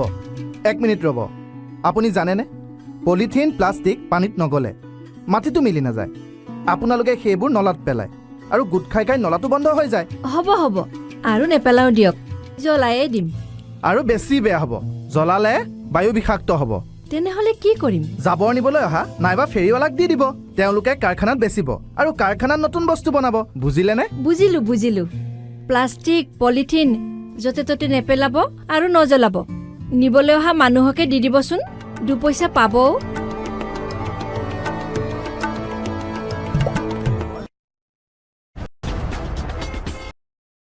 আমি পুনৰ আলোচনালৈ উলটি আহিছোঁ। অসমত নিৰ্বাচন বিষয় পাকিস্তান, এই বিষয় লৈ আমি আলোচনা কৰি আহিছোঁ। মই আহিছোঁ নেকিব দুদুল ডাঙৰীয়াৰ ওচৰলৈ আৰু তেখেতক মই এই কথা সুধিব বিচাৰিছোঁ যে গৌৰৱ গগৈৰ পুত্ৰ কন্যাক লৈ আলোচনা হৈ আছে, নাগৰিকত্বক লৈ আলোচনা হৈ আছে, বিভিন্ন কথা সেই প্ৰসংগত ওলাই আছে। আজি স্বয়ং গগৈ ডাঙৰীয়াই সংবাদমেলত মুখ্যমন্ত্ৰীক সকিয়নি দিছে যে সন্তানৰ কথা ৰাজহুৱা কৰিবলৈ মোক বাধ্য নকৰিব। এনেধৰণৰ বিতৰ্কমূলক পৰিস্থিতিৰ সৃষ্টি হৈছে। আপুনি এই সন্দৰ্ভত কি কয়? হয়, সেইটো আজি মাননীয় গৌৰৱ গগৈ ডাঙৰীয়াই স্পষ্টীকৰণ দিছে। তাৰ লগতে ইয়াৰ আগতে স্পষ্টীকৰণ ঠিক নহয়, সকিয়নি দিয়া, সকিয়নি মানে স্পষ্টীকৰণ আৰু সকিয়নি দি দিছে। তাৰ আগতে মই এটা কথা দাঙি ধৰিব বিচাৰিছোঁ। ইয়াৰ আগত BJPৰ স্প'কপাৰ্চনগৰাকীয়ে কৈছিলে, এতিয়া চাওক, আপুনি যদি কিবা এটা অপৰাধ কৰে অসমত, আপোনাকে ধৰিলোঁ, আপুনি কিবা এটা অপৰাধ কৰিলে, অপৰাধ কৰাৰ লগে লগে কিবা এটা অপৰাধ কৰিছে যিকোনো, লগে লগে আপোনাৰ ঘৰত পুলিচ আহিব, আপোনাক পুলিচে ধৰি লৈ যাব। আপুনি যিকোনো কিবা এটা অপৰাধ কৰিছে, আপোনাক পুলিচে ধৰি নিব নিনিয়ে? কওক, নিব নিশ্চয়। কিহৰ কাৰণে আপোনাক লৈ আহিল? সোধ-পোছ কৰিলে, তাৰপিছত যদি আপোনাক যদি আদালতে পঠাব লগা হয় আদালতে পঠাব, যদি আপোনাক জেললৈ পঠাব লগা হয় জেললৈ পঠাব লাগিব। সাধাৰণ কথা মানুহখিনিয়ে বুজি গৈছে, পাব্লিকে বুজি গৈছে। যদি গৌৰৱ গগৈৰ যদি পাকিস্তানৰ লগত লিংক আছিল, পাকিস্তানৰ লগত যদি সম্পৰ্ক আছিল, তেওঁ পাকিস্তান ধেমালি কথা নহয়। পাকিস্তান বুলি ক'লে আমাৰ অসমৰ তথা ভাৰতবৰ্ষৰ গাৰ নোম শিয়ৰি হৈ যায়। আমাৰ শত্ৰু দেশ, আমাৰ গাৰ নোম খাৱৰি যায় পাকিস্তানৰ নাম শুনাৰ লগে লগে। গতিকে এটা শত্ৰু দেশৰ লগত গৌৰৱ গগৈ ডাঙৰীয়াই ISIৰ লগত সম্পৰ্ক ৰাখিব?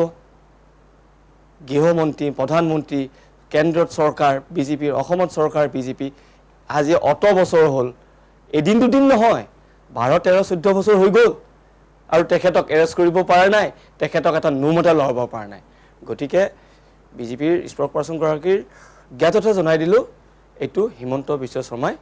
110% ৰাজনীতি কৰিছে। ইয়াৰ জবাব 2026 চনত অসমৰ ৰাইজে দিব। দ্বিতীয় কথা, আপোনাৰ তেখেতৰ সন্তানৰ কথা কৈছে। আজি গৌৰৱ গগৈ ডাঙৰীয়াই কৈছে সন্তানৰ কথাটো ক'ব নালাগে এটা 5 বছৰীয়া সন্তান এটা 9 বছৰীয়া সন্তান সংবিধানে অধিকাৰ দিছে কোনে ক'ৰ নাগৰিকত্ব লয় আজি অসমৰ মুখ্যমন্ত্ৰী হিমন্ত বিশ্ব শৰ্মাৰ ভাতৃ দেখোন অসমৰ নাগৰিক নহয় তেওঁ দেখোন বিদেশৰ নাগৰিকত্ব লৈ পেলাই আছে যিজনে প্ৰশ্ন কৰিছে অসমৰ মুখ্যমন্ত্ৰী তেওঁৰ দেখোন ভাতৃয়ে দেখোন আজি বিদেশৰ নাগৰিকত্ব লৈ আছে তেওঁৰ ৰাজনীতিত নাই গতিকে তেওঁৰ ৰাজনীতিত থাকক নাথাকক তেওঁৰ ভাতৃ হয়তো হিমন্ত বিশ্ব শৰ্মাৰ ভাতৃ তৰুণ গগৈৰ পুত্ৰ গৌৰৱ গগৈ যদি হিমন্ত বিশ্ব শৰ্মাৰ ভাতৃও তেনেকুৱা বিদেশত হেৰি লৈছে গান্ধীয়ে সিটিজেনশিপ ললে ৰাহুল গান্ধীয়ে সিটিজেনশিপ ললে এইটো সংবিধানে আজি গৌৰৱ গগৈ ডাঙৰীয়াই স্পষ্ট কৰি দিছে সংবিধানে এইটো অধিকাৰ দিছে 18 বছৰ হোৱাৰ পিছত তেওঁ কোন দেশৰ নাগৰিকত্ব লয় কি লয় এইটো সংবিধানে অধিকাৰ দিছে সেই অধিকাৰটো 18 বছৰ হোৱাৰ পিছত তেওঁলোকে সিদ্ধান্ত ল'ব তেওঁলোকৰ নাগৰিকত্ব লতে আমি প্ৰশ্ন আমি কৰিব নোৱাৰো কাৰণ যেটো সংবিধানে সেই সুবিধাটো দিছে গতিকে সংবিধানৰ সুবিধা মতে তেওঁলোকে কৰিব কিন্তু সেইটো ট্ৰান্সপাৰেন্ট হোৱা উচিত কাৰণ তেওঁ এটা মুখ্যমন্ত্ৰী পদত আহিব বিচাৰিছে গতে সেইটো ক্ষেত্ৰত কিন্তু মই একেবাৰে আপোনাৰ এইটো ক্ষেত্ৰত একেবাৰে একচেপ্ট নকৰো তেখেতে প্ৰথমতে নিজকে চাওক মই যেতিয়া সমাজ সেৱা কৰিবলৈ ওলাই আহিছো মই নিজকে প্ৰথমতে সাফা কৰি ল'ব লাগিব মোৰ যদি কিবা আছেও তেনেকুৱা ধৰণৰ মই এটা সদায় সাফা কৰি ল'ব তেওঁ যদি ভাবিছে যে মই অসমৰ মুখ্যমন্ত্ৰী হ'ম ভাৰতৰ প্ৰধানমন্ত্ৰী হ'ম তেতিয়াহ'লে তেওঁলোকে ফাৰ্ষ্ট কথা হ'ল যে তেওঁ নিজৰ ঘৰখন ঠিক কৰি ল'ব লাগিব তেতিয়াহে তেওঁ সমাজখন ঠিক কৰিব পাৰিব পৰিয়ালটো তেওঁ যেতিয়া দেখিছে ইভেন পৰিবাৰ তেখেতৰ পৰিবাৰ বিয়া হৈ অহাৰ পিছত মই যদি তেওঁৰ জায়গাত থাকিলোহেঁতেন মই যদি ৰাজনীতিত থাকিলোহেঁতেন মোৰ যদি মোৰ পৰিবাৰ মই ৰাজনীতি নাথাকিলে মই তেওঁ য'ত যাই যাব পাৰে কিন্তু মই তেওঁক সেইটো কনভিন্স কৰিলো যে চা মই আজি ৰাজনীতিত আহিছো মুখ্যমন্ত্ৰী হ'বলৈ বিচাৰিছো মোৰ পৰিবাৰ মোৰ ল'ৰা ছোৱালী ভাৰতীয় হ'ব লাগিব কাৰণ নহলে মানুহ সন্দেহ কিয় হয় এখন বিদেশী ৰাষ্ট্ৰ যিমানেই নহওক ব্ৰিটিছ হ'লেও ব্ৰিটিছ কেতিয়াও ভাৰতৰ কেতিয়াও মই ডাইৰেক্ট শত্ৰু বুলি নকওঁ কিন্তু মিত্ৰওতো নহ'ব পাৰে গতিকে সেই ক্ষেত্ৰত কিন্তু অলপ হলেও মানুহৰ সন্দেহ আছে তেওঁ সেইটো কিয় ৰাখিলে মোক সেইটো মই আজিও এতিয়াও মই বুজি পোৱা নাই তেওঁ পঢ়া শুনা কৰা মানুহ গৌৰৱ গগৈ এনেকুৱা নহয় যে তেওঁ একেবাৰে একোৱেই নাজানে তেওঁ হাইলি এডুকেটেড মানুহ এজন তেওঁ কিয় সেই বস্তুটো ডিসিশন নললে সেইকাৰণে মানুহৰ সন্দেহটো ৰাখিবলৈ কিয় দিলে তেওঁ গতিকে ডাঙৰীয়া আৰু এটা কথা এইখিনিতে স্পষ্ট কৰিব নেকি যে এছআইটি দলে গৌৰৱ গগৈ ডাঙৰীয়াক জেৰা নকৰা বুলি এই কথাটো ওলাইছে আৰু যদি সঁচাকৈ এই কথাটো হৈছে কিমান দূৰ যুক্তিসংগত মোৰ হিচাপতটো 100% তেওঁক কৰিবই লাগিব কিবা পাৰ্লিমেণ্টাৰী কিবা যদি তেওঁৰ ইমিউনিটি আছে সেইটো বেলেগ কথা আদাৰৱাইজ কিন্তু হয়তো হ'ব পাৰে ইমিউনিটি কেতিয়াবা থাকে যে ষ্টেট এছআইটি হয়তো তেওঁ এমপি হিচাপে তেওঁ কৰিব নোৱাৰে তাৰ কাৰণে পাৰমিশন ল'ব লাগিব প্ৰেসিডেন্ট অফ ইণ্ডিয়া তেনেকুৱা যদি সমস্যা কিবা আছে প্ৰচিডিউৰৰ কথা আছে এটা লিগেল বহুতখিনি প্ৰচিডিউৰৰ কথা আছে সেই হিচাপে নল'ব পাৰে কিন্তু ইমান ডাঙৰ এটা কেছত কিন্তু লোৱাটো উচিত আছিলে তেওঁৰ গতিকে সেই ক্ষেত্ৰত মই দেখিছো যে এটা হলেও মাজত হয়তো গ্যাপ এটা আছে কিবা এটা আৰু এটো হয়তো মিনিষ্ট্ৰি অফ হোম এফেয়াৰ্ছে নিজে লোৱা হাতে ডাইৰেক্টলি কৰিব পাৰে তেওঁ ডাইৰেক্টলি প্ৰেসিডেন্ট অফ ইণ্ডিয়াৰ পৰা পাৰমিশন লৈ পেলাই তেওঁ কৰিব পাৰে এটা যেনেকৈ ধৰক অন্যান্য যিবিলাক সেনসিটিভ কেसेছ আছে সেইবিলাকত কিন্তু পাৰমিশন লৈ হলেও তেওঁ কাৰণ এটা ডাঙৰ ইন্টাৰনেল সিকিউৰিটি কথা আছে ভাৰতৰ প্ৰতিৰক্ষাৰ কথা আছে সেইটো ক্ষেত্ৰত কিন্তু তেওঁ আনি পেলাই যেটো গ্ৰিল কৰা হয় গ্ৰিল কৰিব লাগিছিল আসলতে সেই বস্তুটো কিয় কৰা নাই সেইটো এগেইন তাতে ট্ৰান্সপাৰেন্সি এটা আমি গ্যাপ দেখিছো গতে মই কৈছো দুই পিনৰ পৰা হলে আমাৰ এজ এ সিটিজেন আমি সাধাৰণ নাগৰিক হিচাপে আমাৰ কিন্তু প্ৰত্যেকজন মানুহৰ অকল মুখ বুলি মই কোৱা নাই যিখিনি মানুহ সাধাৰণ আমি এলাৰ্ট যিখিনি মানুহ তেওঁলোকে কিন্তু ভাবিবলৈ বাধ্য হৈছে যে আসলে কি হৈ আছে আৰু এটা কথা মই বাৰে বাৰে কৈছো যে অকল এই কেছটোৰ ওপৰত ভৰসা কৰি যে বিজেপি জিকিব না কংগ্ৰেছ জিকিব সেইটো বস্তু কিন্তু ভাবাটো ভুল হৈছে এটা ৰং থিংকিং এটা হৈছে যে এটো কৰি দিলে বিজেপি তাত ভোটখিনি আহি যাব এটো কৰি দিলে গৌৰৱ গগৈ তাত ভোটখিনি গুচি যাব তেনেকুৱা ধৰণৰ যেটো মাইন্ডসেট মই নাভাবো যে মোৰ আজি ইমান দিনৰ এটা যেটো মোৰ নিজৰ এনালাইসিস আছে সেইটো কিন্তু মই নাভাবো যে এইটো কাৰণতে আমাৰ মানুহবোৰৰ মাইন্ডসেটটো চেঞ্জ হৈ যাব সেইটো নহয় সেইটো হয়তো এটা মাইলৰ খুটি হ'ব পাৰে কিন্তু অকল এটো কাৰণে যে মানুহে ভোটখিনি এফালে দিব সেফালে দিব এটো কাৰণে ভোটখিনি গৈ গৌৰৱ গগৈক দিব সেইটো কিন্তু মই একেবাৰে নামানো আজিকালি পুৰা সম্পূৰ্ণ বেলেগ এটা পৰিবেশ গতিকে সেইটোত কিন্তু যিয়ে কাম কৰিছে যিয়ে ভাল কৰিছে সিয়ে পাব মই আপোনাক বাৰে বাৰে কৈছো যিয়ে ভাল কৰি আহিছে ইমান দিনে হসাকে যদি বিজেপিয়ে ভাল কাম কৰিছে বিজেপিয়ে পাব যদি ভাল কাম কৰা নাই কংগ্ৰেছ বা অন্যান্য দলে পাব সেইটো একদম ক্লিয়াৰ কাট কথা আজিৰ পৰা 30 বছৰ আগৰ ৰাজনীতি আৰু আজিৰ ৰাজনীতি বহুত বেলেগ কিন্তু আমাৰ মাজত দুমাহ বাকি থকা অৱস্থাত এই বিষয়টোৱে সাংঘাতিক ধৰণে চৰ্চা লাভ কৰিছে আৰু নিৰ্বাচনক কেন্দ্ৰ কৰি বিষয়টো চৰ্চাৰ মাজলৈ অহা বুলি আমি ধাৰণা কৰিবলৈ বাধ্য হৈছোঁ প্ৰিয়ংকা তামুলীলৈ এটা প্ৰশ্ন আছে মুখ্যমন্ত্ৰী ডাঙৰীয়াই এই কথা ঘোষণা কৰিছে যে যদি এই অভিযোগ মিছা হয় তেতিয়াহ'লে তেখেতে ৰাজনৈতিক জীৱন ত্যাগ কৰাৰ ঘোষণা কৰিছে আপুনি এই সন্দৰ্ভত কি কয় চাওক হিমন্ত বিশ্ব শৰ্মা ডাঙৰীয়া এনেকুৱা এজন ব্যক্তি যোনে কোনো ৰাজভোগ বা ৰাজ পৰিবাৰত জন্ম লোৱা নাছিলে তেখেতে কষ্ট কৰি ভৰি চাল খেদুৱাই আজিৰ দিনত অসমৰ মুখ্যমন্ত্ৰী হ'বলৈ সক্ষম হৈছে চাইকেল মাৰি খোজকাঢ়ি ৰাজনীতি কৰা ব্যক্তিজনে হৈছে আজিৰ ডেটত ডক্টৰ হিমন্ত বিশ্ব শৰ্মা ডাঙৰীয়া তেখেত কোনো ৰাজ পৰিয়ালৰ বা কোনো মুখ্যমন্ত্ৰীৰ পুত্ৰ নহয় আজি তেখেতে অসমৰ হকে কিমান উন্নয়নৰ কাম কৰি আছে অসমক স্বীকৃতি দিবলৈ সক্ষম হৈছে নেশ্যনেল ষ্টেজত হওক বা গ্লোবেল ষ্টেজতে হওক আজি সেই ব্যক্তিজনৰ মুখৰ পৰা এষাৰ কথা ওলোৱা কিন্তু সাধাৰণ কথা নহয় তাৰ পৰা আমি বুজিব পাৰোঁ যে এই বিষয়টোৰ গাম্ভীৰ্যতাটো কিমান হয় আজি গৌৰৱ গগৈ ডাঙৰীয়াই তেখেতৰ সমগ্ৰ প্ৰেছ মিটটোত কিয় এবাৰো উত্তৰ নিদিলে যে তেখেতে 10 দিন ক'ত আছিলে ক'ত গৈছিলে কিয় ৱাইফৰ লগত যদি ফুৰিব গৈছিলে কিয় ছ'চিয়েল মিডিয়াত কোনো ধৰণৰ এখনো ফটো নিদিলে কিয় মিডিয়াৰ আগত ক'তো একোৱে উল্লেখ নকৰিলে ঘূৰি আহি আজি যদি তেখেতে সমগ্ৰ প্ৰেছ মিটটোত কিয় ইটোৰ উত্তৰ দিব নোৱাৰিলে যে তেখেতৰ ৱাইফে কিয় 2.5 লাখ টকা দৰমহা লৈছিলে পাকিস্তানৰ পৰা কিয় লৈছিলে কিয় তেখেতৰ ৱাইফে ৰিপৰ্ট সাবমিট কৰিছিলে আমাৰ ইণ্ডিয়াৰ এগেইনষ্টত কিয় তেখেতৰ ৱাইফৰ পাকিস্তানত একাউণ্ট এক্টিভ হৈ আছে যোনটো তেখেতৰ ৱাইফে নিজে এছআইটিৰ আগত স্বীকাৰ কৰিছে আজি চাওক এছআইটি ৰিপৰ্টটো কোনো পলিটিকেল পেম্ফলেট নহয় সেইটো এটা ফৰ্মেল ইনভেষ্টিগেশ্যন হয় তাত গৌৰৱ গগৈ ডাঙৰীয়াৰ পত্নীয়ে নিজ মুখে কিয় স্বীকাৰ কৰিছে যে হয় তেখেতৰ একাউণ্ট আছিলে পাকিস্তানত আৰু যেতিয়া তেখেতক সোধা হৈছিলে যে সেই একাউণ্টটো এতিয়াও এক্টিভ হৈ আছে নে নাই তেখেতে তাৰে উত্তৰ নিদিলে বহুখিনি প্ৰশ্ন আছে আৰু লগতে মই ক'ব বিচাৰিছোঁ যে আমাৰ কংগ্ৰেছৰ মুখপাত্ৰগৰাকী তেখেতে কথাই প্ৰতিটো বাৰতে তেখেতে 26ৰ নিৰ্বাচন বুলি উল্লেখ কৰি আছে কিন্তু ডাঙৰীয়া মই ক'ব বিচাৰিছোঁ মই প্ৰথম আৰম্ভণিতে কৈছিলোঁ যে এইটো যোনটো বিষয় Gaurav Gogoi and his wife's connection with Pakistan এইটো কোনো ৰাজনৈতিক বিষয় নহয় এই বিষয়টোৱে হৈছে এটা নেশ্যনেল ছিকিউৰিটি আমাৰ ভাৰতবৰ্ষৰ ছিকিউৰিটিৰ বিষয় হয় এইটোত আমি 26ৰ নিৰ্বাচনত কোনে ভোট পাম কোনে ভোট নাপাম সেইটো উল্লেখ কৰি থকাটো জৰুৰী নহয় তাৰ পৰাই বুজিব পাৰি যে আপোনালোকৰ কাৰণে ৰাজনৈতিক স্বাৰ্থ নিজক পাৱাৰত আনিব পৰাটো কিমান জৰুৰী হয় আৰু তাৰ কাৰণে আপোনালোকে এজন এণ্টি নেশ্যনেল ব্যক্তিৰো ছাপোৰ্ট কৰিব পাৰে আজি মই যদি কংগ্ৰেছৰ সদস্য হ'লো হয় নহয় আৰু গৌৰৱ গগৈ আৰু তেখেতৰ ৱাইফৰ এগেইনষ্টত যদি এই সমূহ অভিযোগ উত্থাপন হোৱা দেখিলো হয় তেতিয়া কিন্তু ভাৰতীয় নাগৰিক হিচাপে কিন্তু মই গৌৰৱ গগৈৰ কোনো ধৰণে ছাপোৰ্ট নকৰিলো হয় ময়ো বিচাৰিলো হয় যে গৌৰৱ গগৈ তদন্ত হওক আজি গৌৰৱ গগৈ ডাঙৰীয়াৰ পাকিস্তান লিংকৰ কথা নতুনকৈ কোৱা নাই ইমান মাহৰ পৰা যে কৈ আছিলে কিয় গৌৰৱ গগৈ ডাঙৰীয়া ইমান মাহ নিমাত হৈ আছিলে কিয় তেখেতে উত্তৰ দিয়া নাছিলে মোক আজি যদি কোনোবাই আমাৰ যিকোনো এজন ইণ্ডিয়ানক যদি কৈ দিয়ে যে পাকিস্তানৰ লগত লিংক আছে you are an agent of Pakistan আমি নিমাত হৈ বহি থাকিম নেকি ঘৰত তাৰ উপৰি গৌৰৱ গগৈ ডাঙৰীয়া নিজে এজন সাংসদ হয় সাধাৰণ ব্যক্তিও নহয় তাৰ পৰাই বুজিব পাৰি যে দাল মে জৰুৰ কুছ কালা হে জৰুৰ কুছ কালা হে গৌৰৱ গগৈ ডাঙৰীয়াই উত্তৰ দিবই লাগিব তেখেতৰ পত্নীয়ে কিয় পাকিস্তানৰ পৰা দৰমহা গ্ৰহণ কৰিছিলে আলী টকিৰ শেখ এই নামটো ভাৰতৰ বিৰোধী ইণ্ডিয়ান কালচাৰক অপমান কৰা ইণ্ডিয়ান কালচাৰৰ এগেইনষ্ট কৰা ব্যক্তি আলী টকিৰ শেখ টম উডালি এই সমূহ ব্যক্তিৰ লগত গৌৰৱ গগৈৰ পত্নী এলিজাবেথ গগৈ কিয় ইমান ঘনিষ্ঠতা কিয় তেখেতসকলৰ লগত কাম কৰি আছিলে তাৰ পৰা বুজিব নোৱাৰি আৰু লগতে এটা কথা ক'ব বিচাৰিছোঁ উল্লেখ কৰিব বিচাৰিছোঁ যে গৌৰৱ গগৈৰ পত্নী ব্ৰিটিছ হয় আৰু এনে ধৰণৰ আমি বহুত সময়ত দেখা পাইছোঁ যে এনে ধৰণৰ ব্ৰিটিছ এজেণ্টছ থাকে ব্ৰিটিছ নাগৰিক থাকে বা ফৰেনাৰ্ছ থাকে যোনে এজেণ্ট হিচাপে এমপ্লয় হয় আৰু তেখেতসকলৰ টাৰ্গেটে থাকে ৰাজ পৰিয়াল বা পলিটিকেল ফেমিলিজসমূহ সেইটো আপুনি নস্তাত কৰিব নোৱাৰে আপোনাক মই ইতিমধ্যে কৈছোঁ যে এনে ধৰণৰ বাৰ্তাক এনে ধৰণৰ এণ্টি নেশ্যনেল এক্টিভিটিজবোৰক ছাপোৰ্ট নকৰিব তাৰে ভুক্তভোগী কিন্তু আপোনাৰ পৰিয়াল আৰু মোৰো পৰিয়াল হ'ব পাৰে আজি জিন্তু গগৈ ডাঙৰীয়াই নিজৰ প্ৰাণ হেৰুৱাইছিলে জিন্তু গগৈ ডাঙৰীয়াই নিজৰ দেশৰ ৰক্ষাৰ বাবে প্ৰাণ হেৰুৱাইছিলে সেই প্ৰাণ হেৰুৱা প্ৰতিজন ভাৰতীয়ৰ প্ৰতি সহানুভূতি ৰাখক আৰু ৰাজনৈতিক স্বাৰ্থৰ বাবে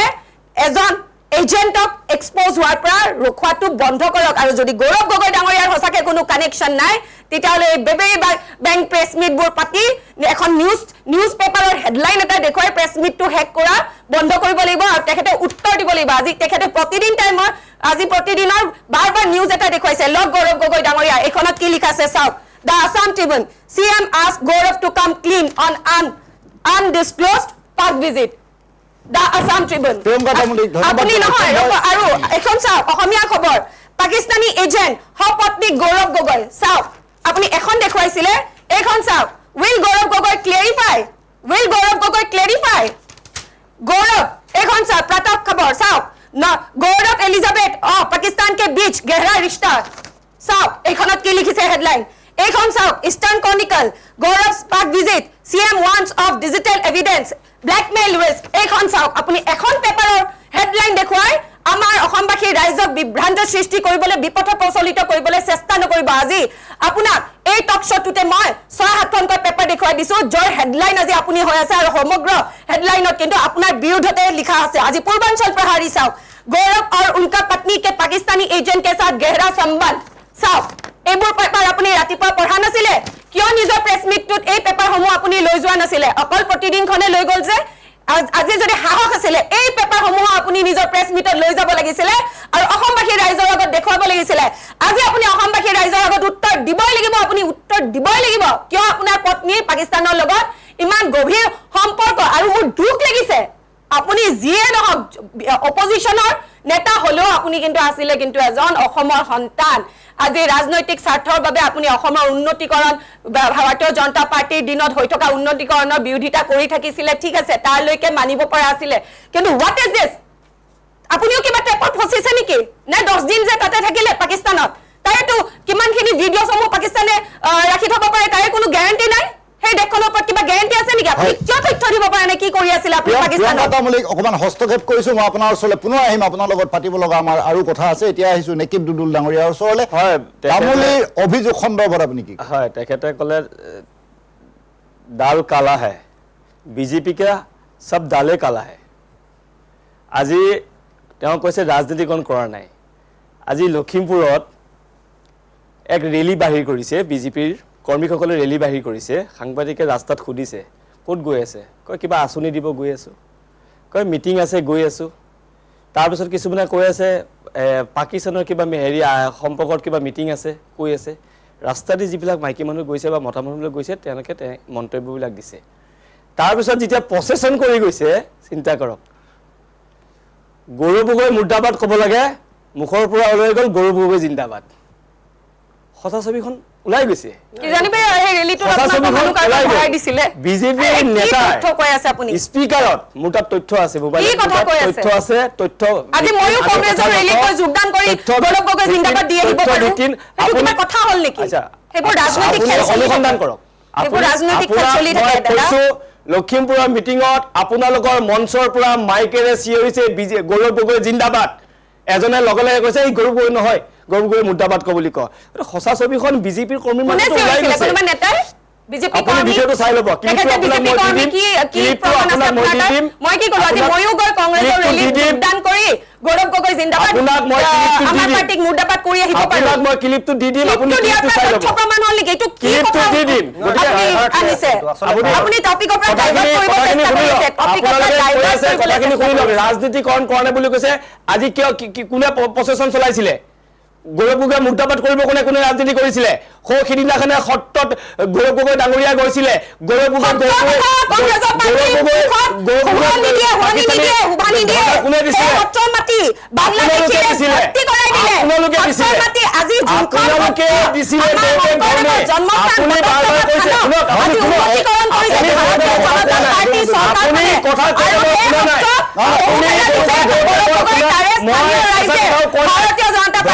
ছাত্ৰীত মহিলাক সন্মান দি কথা কোৱা নাই আপুনি আপুনি মহিলা হিচাপে কথা কোৱা নাই সন্মান দি পেলাই ৰাখিছো কিন্তু আমি যেতিয়া কথা কৈ আছো আপুনি কিয় মাত মাতি আছে আপুনি কিয় মাত মাতি আছে আজি গোটেই বিষয়টো বিশ্ব শৰ্মা শুনক আপুনি কওঁতে মই এটা কথাও কোৱা নাই আপুনি কওঁতে মই এটা কথাও কোৱা নাই আপুনি গোটেই মানে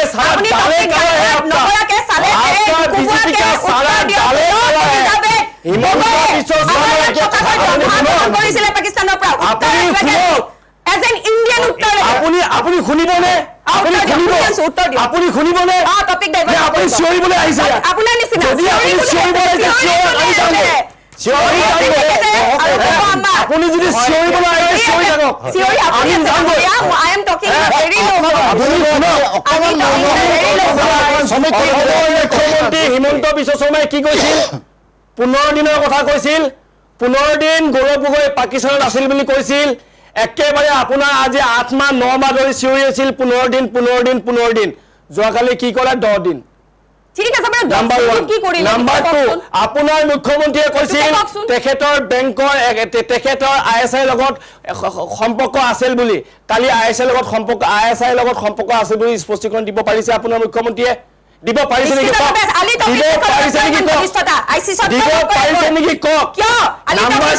নাম্বাৰ 3 শুনক আপোনাৰ প্ৰধানমন্ত্ৰী যেতিয়া মুখ্যমন্ত্ৰী হৈ আছিল এই এনজিঅ'টোৰ লগত যেতিয়া চুক্তি আবদ্ধ হৈছিল তাৰ ওপৰত আপোনাৰ জবাব কি আপোনাৰ চৰকাৰৰ জবাব কি আপোনাৰ চৰকাৰৰ জবাব কি আপোনাৰ গৃহমন্ত্ৰীৰ জবাব কি নাম্বাৰ 4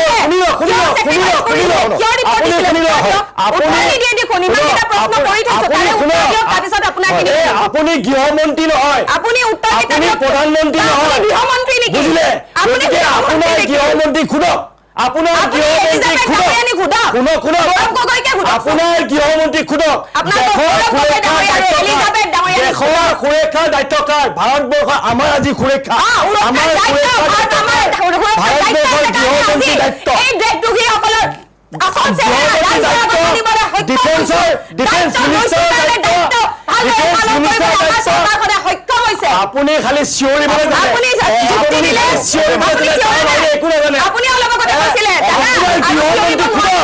মই আপোনাক কৈছো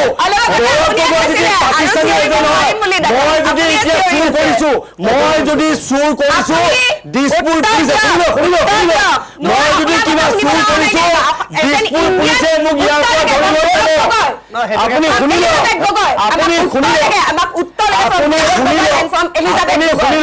মই যদি কিবা চুৰ কৰিছো আপুনি শুনক নে মই যদি কিবা চুৰ কৰিছো দিছপুৰ পুলিচে মোক এই ষ্টুডিঅ'ৰ পৰা আহি কিন্তু যদি পাকিস্তানৰ চৰকাৰ ধৰিব পৰা নাই চৰকাৰ বিফল ডাবল ইঞ্জিন চৰকাৰ সম্পূৰ্ণভাৱে বিফল ডাবল ইঞ্জিন চৰকাৰ সম্পূৰ্ণভাৱে বিফল ৰাজনীতিৰ অসমৰ ৰাইজে আপোনাক দিব আপুনি ভাৰতলৈ আহিছিলে কিয় আহিছিলে কিয় এলিজাবেথ গগৈ ডাঙৰীয়া আনি তেখেতৰ আপোনাৰ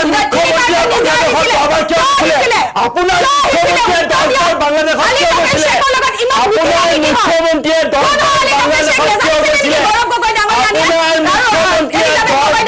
বাংলাদেশত কিয়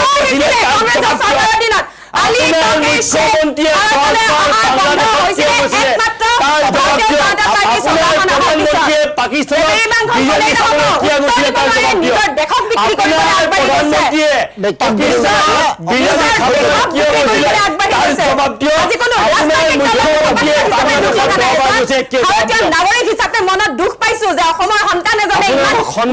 লিপ্ত হবলৈ পাৰিলে শ্ৰমিক কটকী ডাঙৰীয়া আপুনি আজি আমাৰ এই আলোচনাৰ উপসংহাৰ আমাৰ অসমীয়াত যি কয় উপসংহাৰ আপুনি চমুকৈ উপসংহাৰ দিয়ক আমাৰ সময় হৈ আহিছে আমি অনুষ্ঠানৰ পৰা বিদায় ল'ব লাগিব দুইজনে দুইজনৰ কথা কৈ আছে এটা আল্টিমেটলি এইটো এটা মানে এনেকুৱা হৈ গ'ল যে এটা হিমন্ত বিশ্বত ভাৰ্চাছ গৌৰৱ টাইপ হৈ গৈছে মানে বিজেপি ভাৰ্চাছ কংগ্ৰেছ নহ'লগৈ আল্টিমেটলি এতিয়া কথা হ'ল কি এই বস্তুটো যদি তেনেকৈ গৈ থাকে আল্টিমেটলি ইয়াৰ কোনো ধৰণৰ ফাইনেলি কোনো একো আপোনালোকে ইয়াৰ আউটকামটো একো নাপাব ৰিজাল্ট উইল বি জিৰ' এনেকৈ যদি গৈ থকা যায় গতিকে দুই পিনৰ পৰা যিখিনি ট্ৰান্সপাৰেঞ্চি নাই এজ এ সমাজক আপুনি অসমীয়া সমাজখনক আমাক যিটো ট্ৰান্সপাৰেঞ্চি দিব লাগে আপোনালোকে দিয়ক দুই পিনৰ পৰা মই এজনক কোৱা নাই দুই পিনৰ পৰা দিয়ক যাৰ মই কৈছোঁ নহয় যিখিনি ড্ৰবেক্স আছে সেইখিনি ক্লিয়াৰ কৰক তাৰপিছত আপোনালোকে ৰাইজৰ ওচৰত যাওক মোক ভোট দিয়ক বুলি কাৰণ এনেকৈ কৰি আপোনালোকে ঠিক আছে আপোনালোকৰ মুখপাত্ৰ আপোনালোকৰ মুখ্যমন্ত্ৰীৰ বিষয়ে আপুনি ভালকৈ ক'ব লাগিব, তেখেতৰ মুখ্যমন্ত্ৰী যিজন প্ৰাৰ্থী তেওঁৰ বিষয়ে ভালকৈ ক'ব লাগিব, কিন্তু এজ এ পাৰ্টি যদি আপোনালোকে কৰে তেতিয়াহ'লে কিন্তু জাষ্টিফিকেশ্যন কৰিব লাগিব। জাষ্টিফিকেশ্যন কৰিলেহে আমাৰ নিচিনা যিবিলাক ভোটাৰ্ছ আছে তেওঁলোকে সেই পিনে আমি ঢাল খাম। আৰু তাৰ লগতে মই এটা কথা কওঁ, যিয়ে ভাল কৰি আছে সি সদায় জয়ী হ'বই, ইমান মাজত যিমানেই যি নাহক। যদি দেখিছে বিজেপিয়ে ভাল কৰিছে ৰজা তেওঁলোক হ'ব, যদি কংগ্ৰেছে ভাল কৰিছে ৰজা কংগ্ৰেছ হ'ব। আগতে আপোনালোকে দেখি আছে যে বিজেপি AGP অহাৰ পিছতো তৰুণ গগৈ আকৌ আহিলে ঘূৰি, কিয় দেখিলে যে AGPয়ে বেয়া কাম কৰিলে, শেষত তৰুণ গগৈ আহিলে। তৰুণ গগৈয়ে যেতিয়া বেয়া কাম দেখিলে আকৌ বিজেপিক আনিলে। কাইলৈ পৰিলে যদি বিজেপিক বেয়া কাম দেখে বিজেপিকো আঁতৰাই দিব। সেইদিন গ'ল, আগৰ নিচিনা বোলে পইচা দি দিলোঁ 500 টকা ৰাতি, আগতে কম্বলৰ যিটো ৰাজনীতি পিছদিনা ভোট পৰি গ'ল। আজিকালি সেইটো নহয়। আপুনি বাগানৰ সাধাৰণ মানুহ এটাৰ ওচৰত যাক, আগতে যিটো আলি কুলি আছিলে আজিকালি আলিও ভোট নিদিয়ে। আগতে আলি কুলি ভোট দি পেলাই জিকি আছিলে, এতিয়া আলি কুলিও নাই। এতিয়া একেবাৰে এনেকুৱা হৈ গ'ল, একটা সকলো সমান হৈ গ'ল। আল্টিমেটলি এতিয়া কি হ'ব, সমাজত আমাৰ নিচিনা যিবিলাক মানুহ আছে, কাৰণ নিউট্ৰেল মানুহে মেক্সিমাম, সেইবোৰে কি কৰিব, যাৰ পৰা ভাল পাব তাক দিব। এতিয়া যিটো কৈ আছে কথা এটা ওলাই আছে যে পইচাবোৰ যে দি আছে সেইটো কাৰণে, সেইটো নহয়, পইচাটো ওলালে মই নিদিব পাৰোঁ ভোট ন, সেনেকুৱা কোনো কথা নাই। যদি দেখিছে ভাল কাম হৈ আছে ভাল পাব, যদি বেয়া কাম হৈছে বেয়া পাব। আৰু এইবোৰ বস্তু যিবোৰ চলি আছে এইবোৰ চলি থাকিব, এটা হৈ হুলস্থুল কৰিব লাগে, হ'ব আল্টিমেটলি। কিন্তু ultimately and of the day কিন্তু মই আপোনাক কৈ আছোঁ, যিয়ে পাব লাগে সিয়ে পাব। কিন্তু এইটো একদম ক্লিয়াৰ কাট। মই আজি এই মঞ্চৰ পৰাই ক'লোঁ, আপুনি চাব যিয়ে পাব লাগে সিয়ে পাব। শ্ৰমিক কটকী ডাঙৰীয়াক ধন্যবাদ জনাইছোঁ নেকিব দুৰুল ডাঙৰীয়া আৰু প্ৰিয়ংকা তামুলীক। তিনিওগৰাকী অতিথিয়ে বহুখিনি সময় আপোনালোকক দিলে। এটা গুৰুত্বপূৰ্ণ বিষয়ত আজি আমি আলোচনা কৰিলোঁ। এনেধৰণৰ অন্যান্য অনুষ্ঠান আৰু বিষয়ত বা বাতৰিৰ বাবে চাই থাকিব এনি ভাৰত 24। এতিয়া অনুষ্ঠানৰ পৰা বিদায় লৈছোঁ, ভালে থাকিব।